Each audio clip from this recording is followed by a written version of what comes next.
Entonces dijo Dios: haya lumbreras en la expansión de los cielos para separar el día de la noche, y sean para señales y para estaciones y para días y para años, y sean por luminarias en la expansión de los cielos para alumbrar sobre la tierra. Y así fue.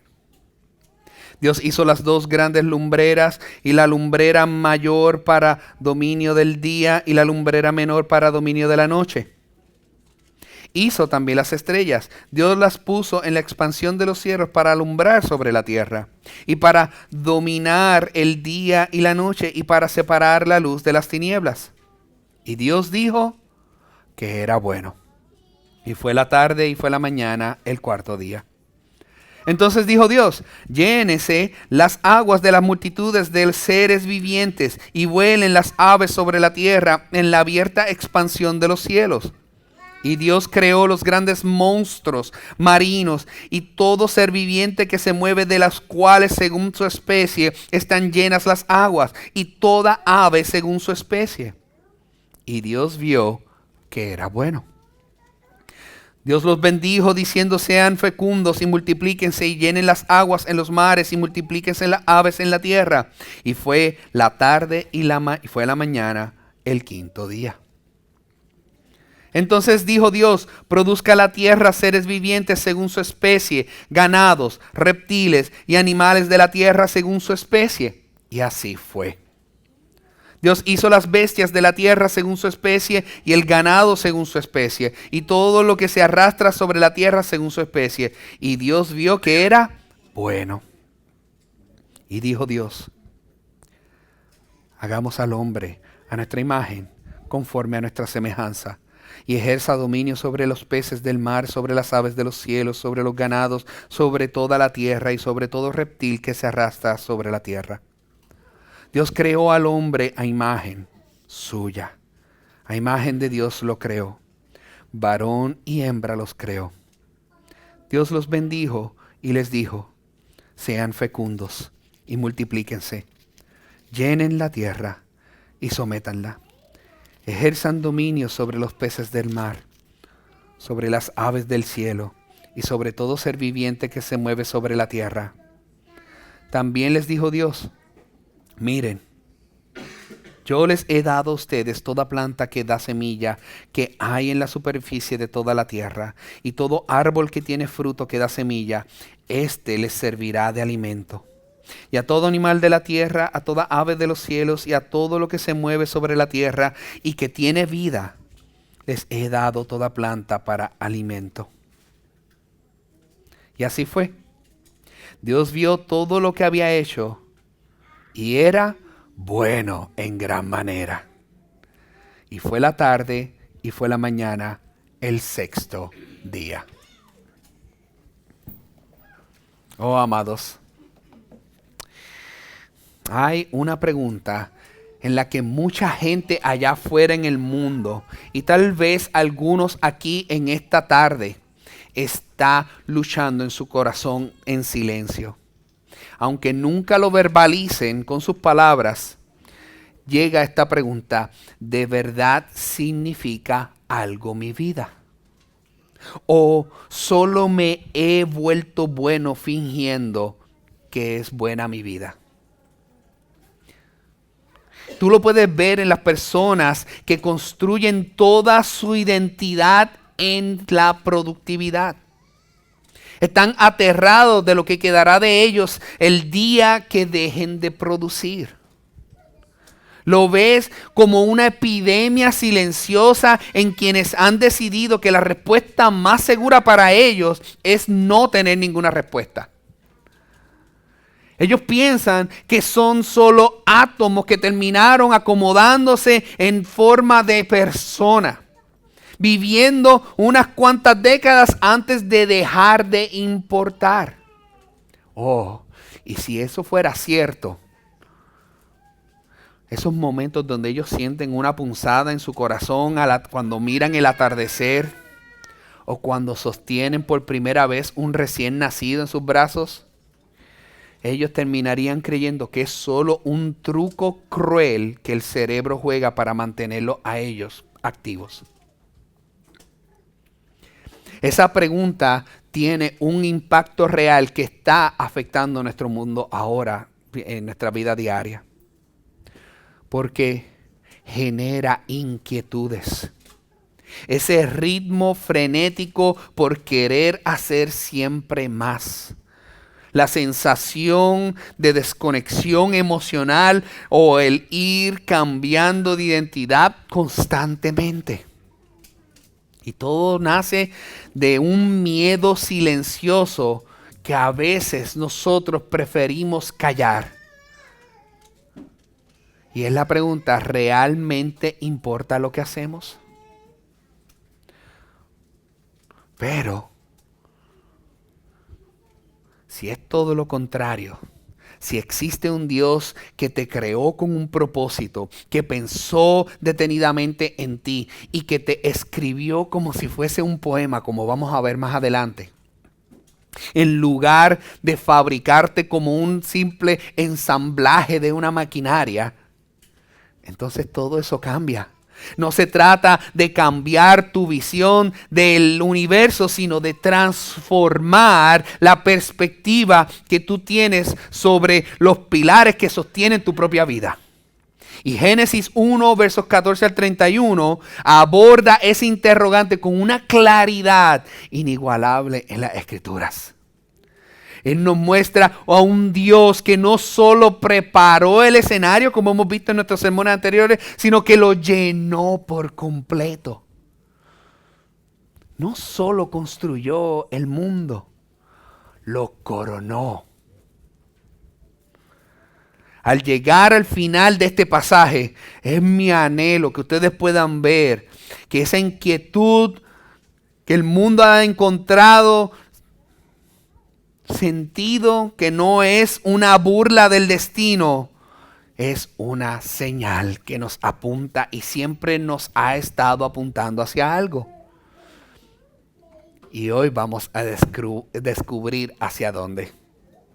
Y es porque Dios llena cada reino que Él forma y lo corona su creación con su propia imagen. Y es para que sepas que tu vida es una composición de su gracia. Observen de cerca el patrón que vamos a ver a través de este pasaje. 3 veces este texto va a comenzar avanzando como si fuese un reloj suizo, sin retrasarse en nada. Pero la 4ª vez, el cielo se va a inclinar hacia adelante y va a hablarnos a nosotros de otra manera. La semana pasada nosotros vimos a Dios trabajando en un mundo que estaba sin orden y vacío, creando reinos como la luz, los cielos, los mares y la tierra. Cada paso fue un preparativo, como quien construye un hogar hermoso antes de que lleguen sus habitantes.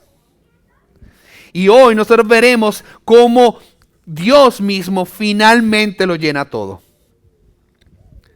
Si te fijas en los versos 14 y 15 y 17 al 18, ustedes van a ver que Moisés va detallando la función del sol y la luna y luego vuelve a mencionarlo en orden inverso.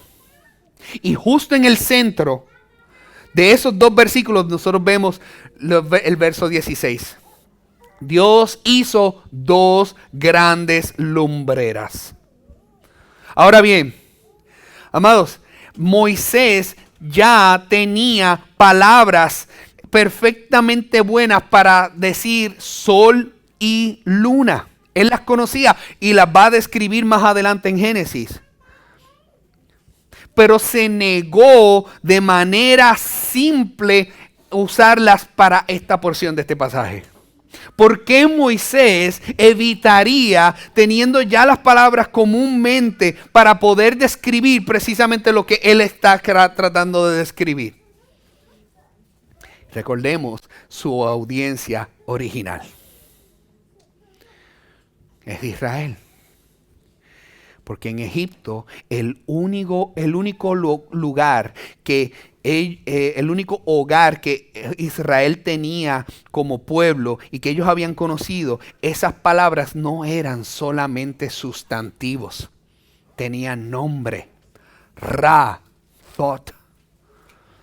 Dioses con rostros, dioses con templos, dioses a los que les sacrificaban cuando la cosecha faltaba o cuando un hijo se enfermaba. Así que cuando Moisés escribe el origen de todas las cosas y llega a estos dos objetos más brillantes y más adorados en el mundo antiguo, él les quita el nombre por propósito y lo llama como son: lumbreras, accesorios. Son muebles ordinarios dentro de su casa.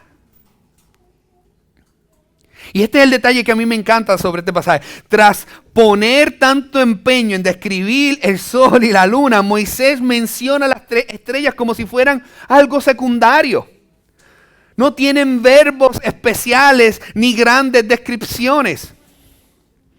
En donde las religiones en aquel tiempo enteras basaban su vida en leer el futuro de los astros, mirando hacia las estrellas. Moisés apenas le dedica su mención a las estrellas.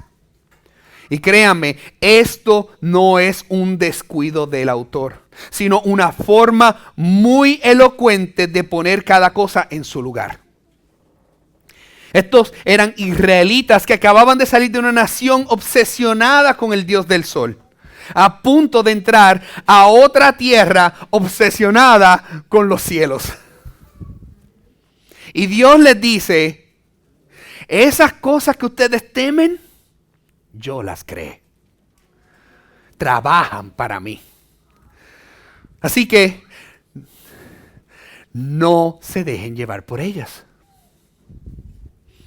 Amados, pero no es diferente lo que les sucedieron a ellos a lo que nos suceden a nosotros. Nosotros lidiamos con esas mismas tentaciones, aunque algunos de nosotros ya no miramos la astrología. Espero. Quizás hoy nuestro cielo o estrellas o el horóscopo es la economía. O un diagnóstico.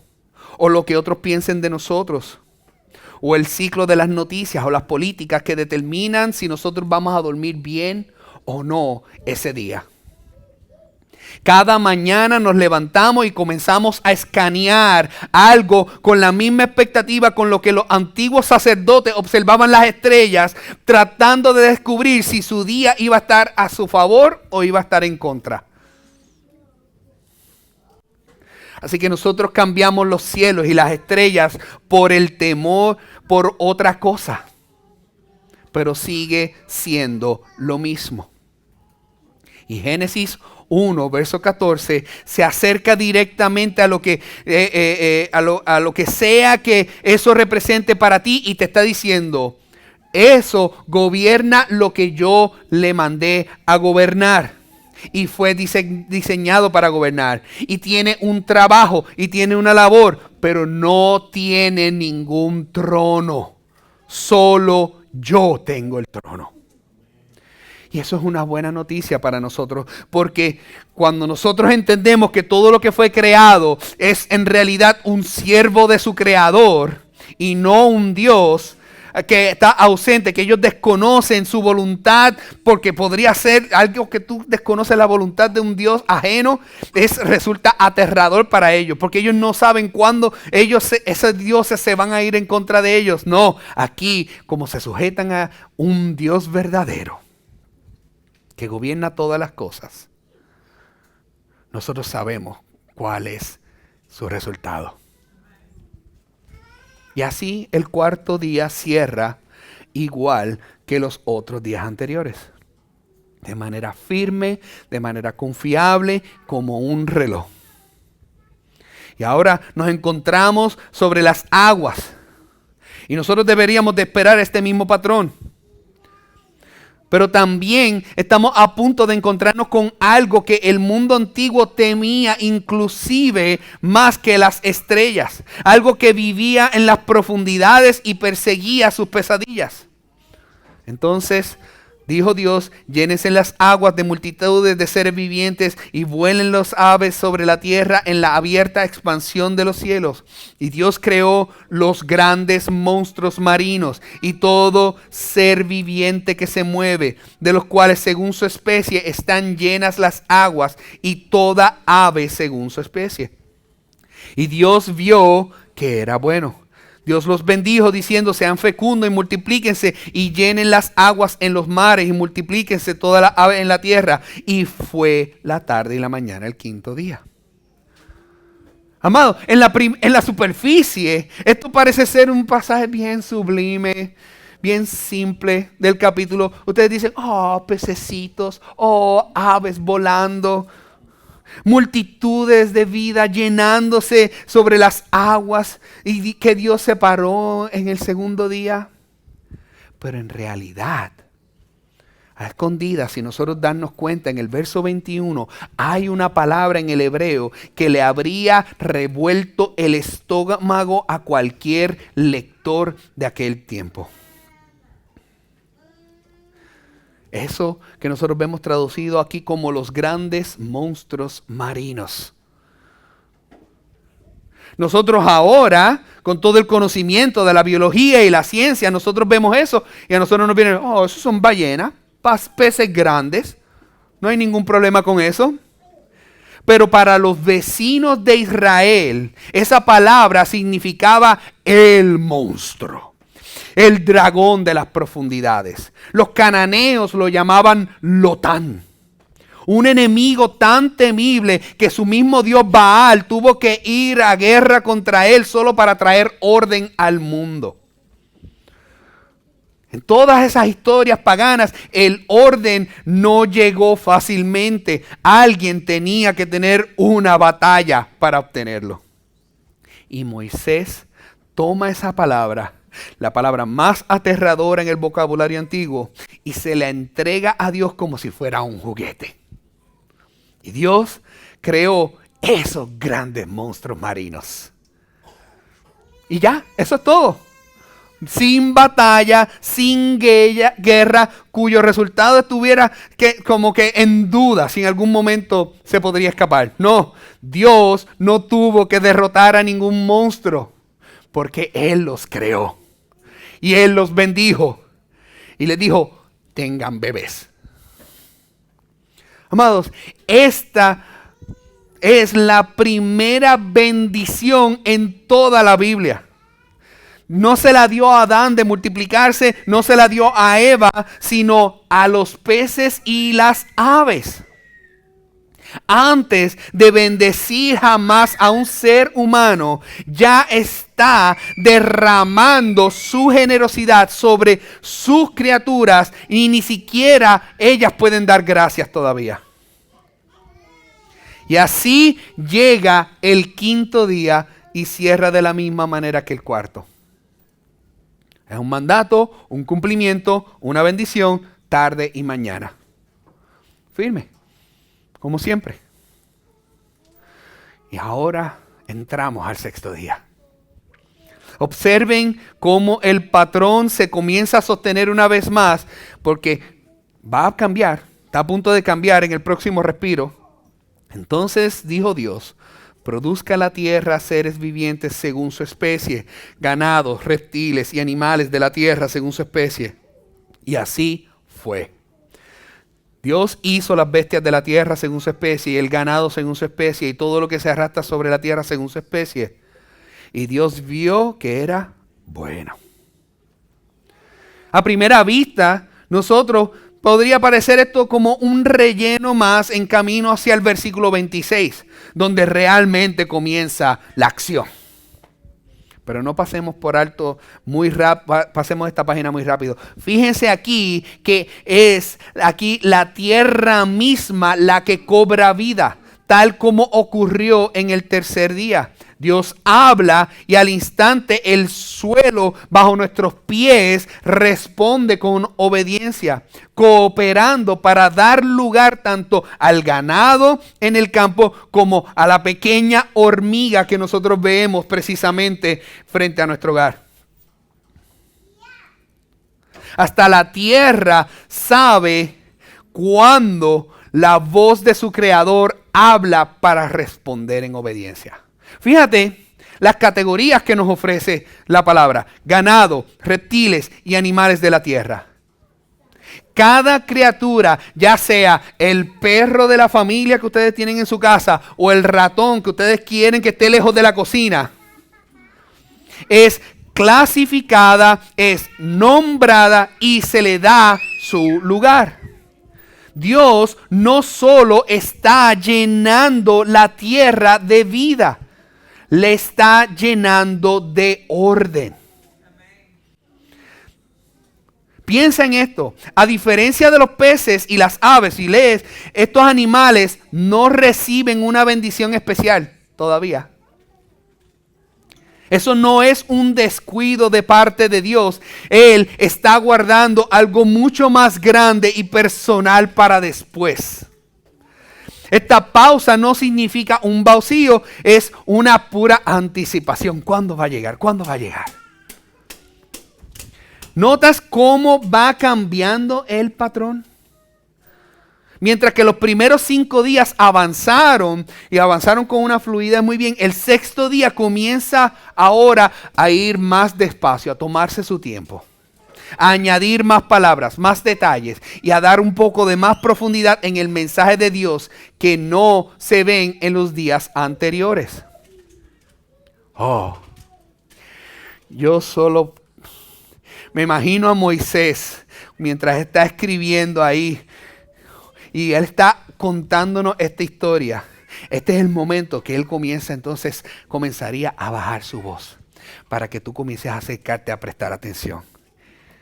Él dice: el sol, el mar, la tierra, las criaturas, no ha sido más que un escenario, una preparación meticulosa para algo mucho más grande, que el orden que ha creado está esperando casi sin saberlo.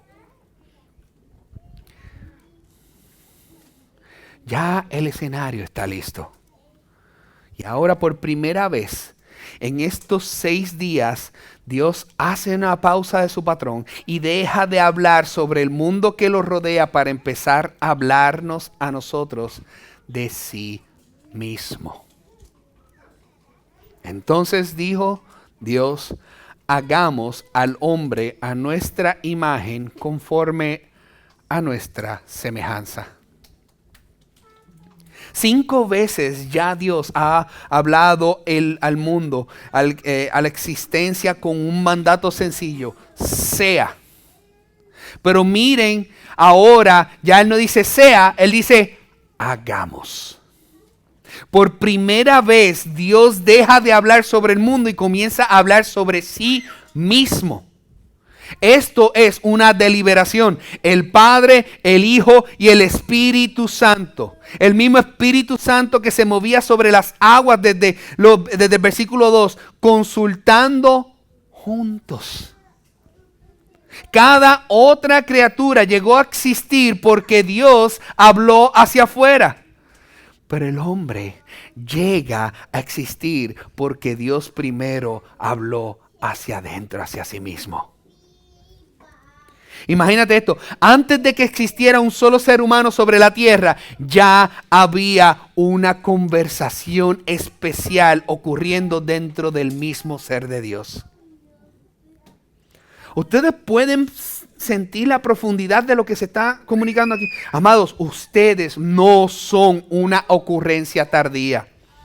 Ustedes no llegaron al final de la semana larga porque Dios necesitaba ya añadir el elenco dentro de la tierra. Tú fuiste creado con toda intención. Amado, piensa en esto. Tú fuiste el centro del consejo divino mucho antes de convertirte en el objeto de su artesanía.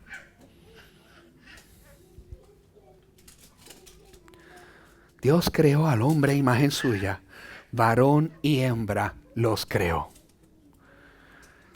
Y muchas de nuestras Biblias ahora, hay algunas especiales que inclusive ese texto de Dios creó al hombre a su imagen suya, varón y hembra los creó, tienen inclusive una configuración, un formato diferente. Y es porque lo que está expresando es una poesía. La primera poesía en toda la Biblia. El verbo crear resuena 3 veces como si fuese un latido. Ni siquiera cuando la supernova se creó, ni las galaxias se hicieron, movieron a Moisés a recurrir a la poesía. Pero ¿sabe qué? Fue diferente contigo. Tú no fuiste simplemente ensamblado, fuiste compuesto con todo propósito. Ahora, sin embargo, antes de nosotros continuar avanzando, nosotros debemos ser honestos. No todo es triunfal, como muchos de nosotros hemos visto la historia desenvolverse de la Biblia. Esa imagen fue dañada por nuestras propias acciones. Pero ¿saben qué? Esa imagen divina sigue estando presente en ti. ¿Cómo sabemos eso? Génesis 9 nos recuerda que la vida humana sigue siendo valiosa, porque incluso después de que todo se complicara, el ser humano conserva la imagen de Dios. Santiago también nos advierte que nuestra misma lengua con la que nosotros alabamos al Creador no debería maldecir a alguien que lleva su imagen, su semejanza. Y esto ocurre aunque el pecado haya entrado en el mundo, nuestra imagen de Dios no ha sido borrada. Se fracturó, pero sigue siendo preciosa y funcional. Tal vez ya no brilla con la claridad y el resplandor que tenía originalmente, pero sigue teniendo importancia. Y tal vez algunos de ustedes reconocen ese vacío en sus propias vidas cuando un esposo le cuesta liderar con ternura en su hogar. Cuando la esposa tal vez retiene su afecto, su cariño que es necesario para su esposo. El creyente que prefiere el chisme a una conversación honesta para edificar a un hermano o una hermana. O el padre que evita la corrección necesaria a sus hijos para su formación. Esos son momentos que lo que hacen es que aunque queramos lograrlo, fallamos. Pero si al escuchar estos ejemplos, uno siente esa punzada en su corazón. Esa sensación es la imagen de Dios en ti, testificando contra el pecado que intenta desfigurarla. Pero miren lo que sucede después, porque Dios no deja al hombre en silencio después de hacer esta declaración. Dios los bendijo y les dijo. Ahora, amados, esta es la primera vez en este capítulo que Dios le habla directamente a algo creado. En lugar de simplemente hablar sobre ello, Él les habla. ¿Qué significa todo esto? Amados, esto lo que significa es que te creó como un ser que escucha. La única criatura capaz de recibir la palabra de un Dios que se comunica. Y la única criatura que puede responder con los afectos apropiados. Mira el llamado que les está haciendo a ellos, pero también a nosotros. Ser fecundo, multiplicarse, llenar la tierra, someterla y ejercer dominio. Como que les dan más tareas de lo que le ofreció a las otras cosas creadas. Amados, nos está diciendo que nosotros hemos sido llamados para ser gobernantes, no tiranos, sino colaboradores del rey. Hechos para gobernar como Él lo hace, con una fuerza envuelta en mansedumbre. Esa palabra gobernar, miren lo que Dios ha estado haciendo en los versículos anteriores. Él está trabajando, Él está hablando, Él está formando, Él está llenando. Y eso es asombroso. Cuando Dios confía a la humanidad el dominio, no nos está dando a nosotros un trono desde el cual nosotros exigir comodidad, control o aplausos. No, Él está colocando herramientas en nuestras manos. Un martillo, un arado, una aguja, un hilo, un salón de clases, un libro de contabilidad, una bolsa de pañales. Y nos está llamando a entrar al mundo que Él creó y reflejar su carácter en la manera en que nosotros lo cuidamos. Esto significa que tu trabajo nunca es solamente ganar un cheque o completar una tarea o sobrevivir hasta que llegue el fin de semana. Tu trabajo es uno de los lugares donde tu adoración se hace visible. Cada vez que trabajas con toda tu honestidad y transparencia, con paciencia, con creatividad, con valor y con amor, tú estás exhibiendo algo del Dios cuya imagen tú llevas. Tal vez sienta que estos momentos no son espectaculares, porque no se ve igual cuando nosotros nos tenemos que levantar a la 1 o las 2 de la mañana para tener que atender a un hijo que está llorando, a una hija. Y tal vez nunca recibas un aplauso por eso. Pero yo quiero que no te desanimes, porque en la economía de Dios tu fidelidad diaria nunca es algo ordinario. En realidad es un acto de adoración.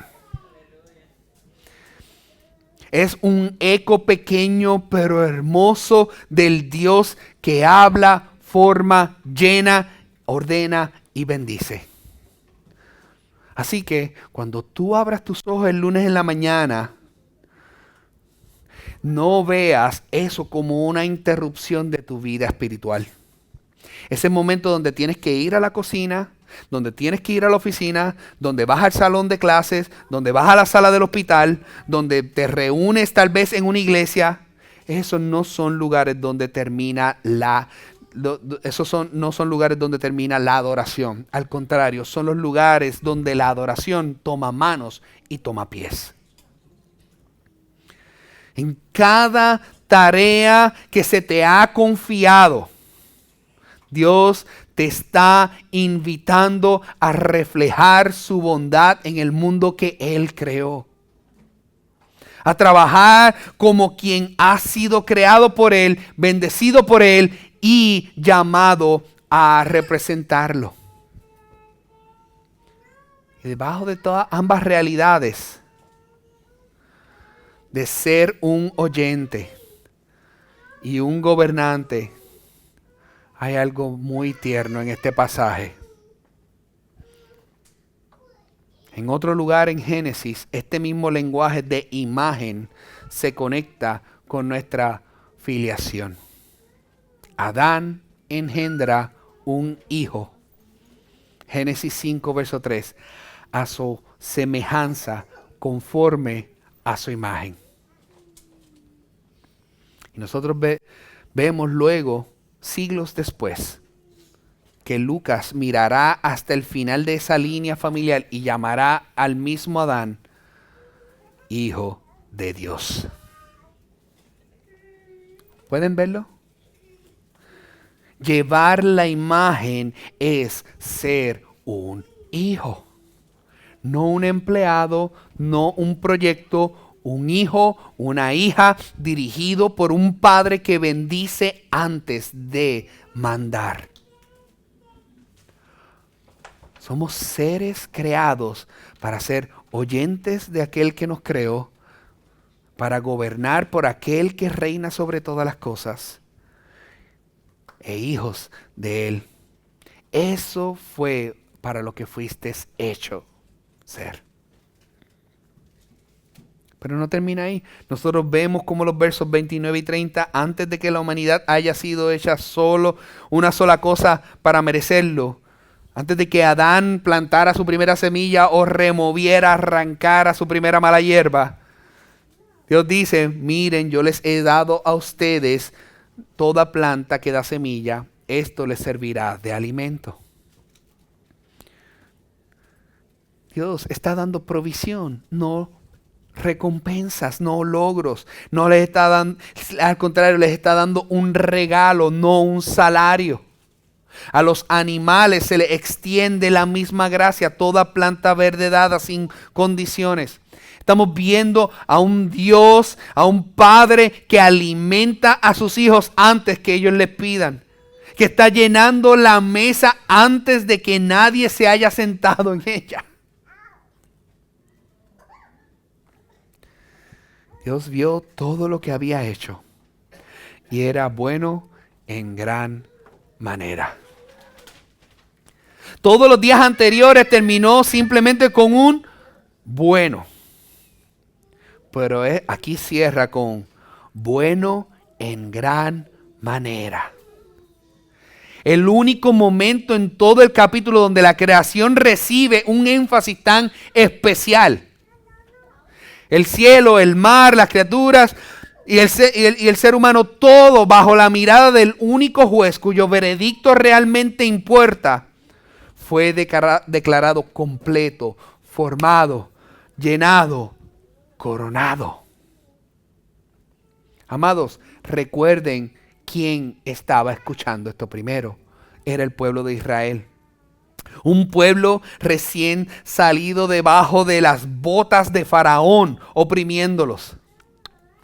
Y ellos están ahora en un desierto rodeado de naciones que adoraban los mismos cielos, el mismo mar, casi todas las cosas que querían ahogarlos a ellos. Ellos sabían lo que se sentía ser gobernado por fuerzas que sostenían sus vidas en manos descuidadas y abusadas. Y Moisés mira a este pueblo temeroso e inspirado por el Espíritu le dice, no. El sol que gobernaba tus días en Egipto es un siervo. El monstruo del caos del mar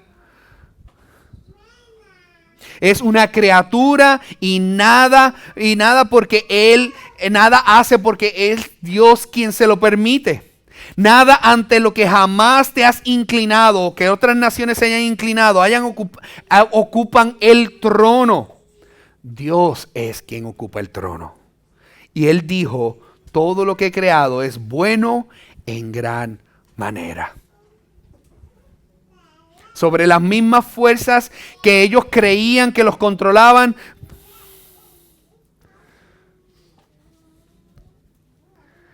Dios no los rescató como si fuera un juego de cadenas solo para entregarte a otro lugar, sino que te llevó a un mundo y te está llevando a un mundo que ya Él había declarado bueno.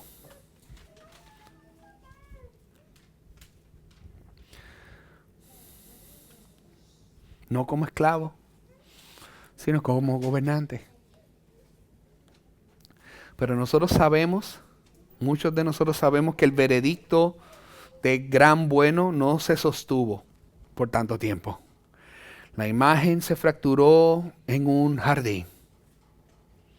Bueno en gran manera, ya mismo veremos que se convirtió en un no tan bueno.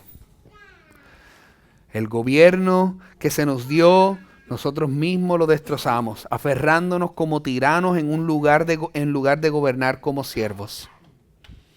Amados, si el pasaje de Génesis terminara solo en el versículo 31, nosotros nos quedaríamos aquí llorando por una realidad de lo que nunca nosotros vamos a poder sostener. Pero es aquí donde esa realidad nos conduce a todo el arco de la Biblia que nos presenta. Cristo es la imagen del Dios invisible. Ni una copia, no es una copia dañada, sino la imagen exacta de Dios. Donde el primer Adán volvió al polvo, este último Adán, este segundo Adán, tomó nuestra semejanza e hizo lo que nosotros jamás pudimos hacer. Obedeció al Padre sin excepción hasta una cruz, gobernando no por dominación, sino entregando su vida por completo. Y al tercer día resucitó, siendo las primicias de la plenitud que nosotros perdimos. Aquí es donde toda la historia de la Biblia se precipita hacia adelante, amados. En el momento en que Cristo resucita, no solo perdonó nuestra fractura, nuestro daño, sino que comenzó a revertirla. Nosotros estamos siendo transformados ahora mismo de gloria en gloria. Dios no ha terminado con lo que comenzó en Génesis y no ha terminado con lo que hizo con nosotros cuando nos salvó. Eso debería de dejarnos a nosotros sin aliento. Esto no se trata de que tú te vuelves más santo para sentirte mejor contigo mismo. Se trata de que eres una creación completamente nueva. Y lo más asombroso es que Apocalipsis nos muestra un cielo nuevo y una nueva tierra donde el pueblo de Dios reina. Así que no estamos flotando en las nubes al final de los tiempos. No estamos ahí levitando como si nada estuviésemos haciendo. No, al contrario. ¿Qué vamos a estar haciendo ahí? Gobernando y trabajando para siempre. El dominio hecho pedazos en Génesis 13 no solo es perdonado en Cristo, es devuelto por completo y finalmente. Fuiste hecho para gobernar y trabajar bajo un Dios. ¿Y sabes qué? Fallaste, fallé. Pero Cristo triunfó en nuestro lugar. Y un día, en una creación renovada sin espinas, vamos a hacer exactamente lo que Adán siempre estuvo destinado a hacer. Gobernar y trabajar perfectamente con gozo junto al Rey que te redimió. Entonces, si es en ese momento que voy a hacer esas cosas, ¿qué hacemos ahora mientras esperamos? Bueno, vamos a esperar gobernando ahora, imperfectamente, pero con fidelidad. Lo hacemos como un anticipo de lo que viene. Así que el esposo que lidera su hogar con humildad esta semana está ensayando la nueva creación.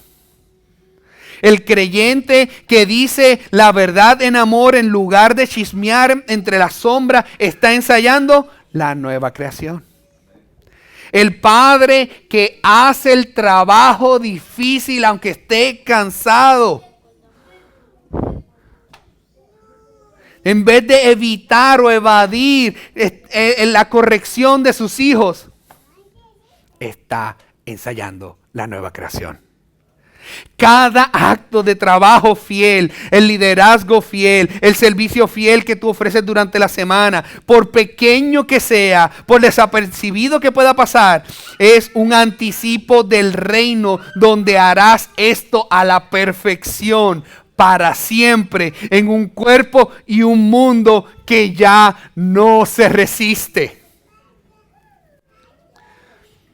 llevándonos a que fuiste compuesto por un rey que deliberó sobre ti y se dirigió a ti, te bendijo, te proveyó a ti, y cuando fracturaste esa imagen más allá de tu propio poder para poder repararlo, Él envió al único portador de imagen perfecta para ser hecho pecado por ti. De modo que tú asombrosamente puedas ser rehecho a su semejanza una vez más. No solo restaurado a lo que Adán perdió, amados, sino llevado más allá a lo que Adán ni siquiera llegó a ver. Un reino donde la corona que siempre estuviste destinado a usar finalmente y plenamente encaja. Amados, ¿qué significa esto para nosotros?